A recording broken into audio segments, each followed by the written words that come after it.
In the golden age of the Oyo Empire, the name Sango was spoken with a mix of reverence and terror. He was the king of thunder, the master of the storm. But at the palace gates, a different power approached. Not with a roar, but with the rhythmic, heavy clink of iron against skin. The guards, seasoned warriors of the realm, stood frozen. They felt a weight in the air that no shield could block. Ogun didn't need a title. He simply spoke his name, and the gates that once resisted armies swung open of their own accord. In the heart of the throne room, Sango sat in his regal glory.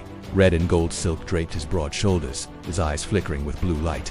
Ogun walked to the center of the hall. He did not bow. He did not acknowledge the king's divinity.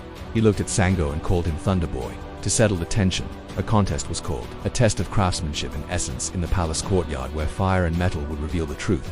Ogun stepped first to the forge. He did not use tools. He reached his bare hands directly into the white-hot coals as if they were cooling water. He pulled out a mass of molten ore, shaping it with his fingers like soft clay. A blade began to form, terrifying in its perfection. Sango watched, his pride swelling. He stepped forward, raising his arms to the sky. The air turned heavy with a scent of ozone. A singular, massive bolt of lightning struck the ground.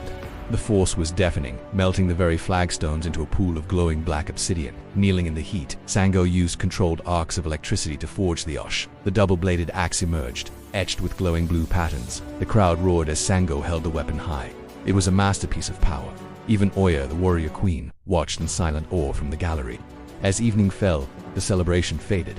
In a quiet corridor, Ogun walked beside the king. His voice was like the grinding of stones. "You think you are the master of the storm," Ogun whispered. "But you do not control the lightning, Sango. You only carry it."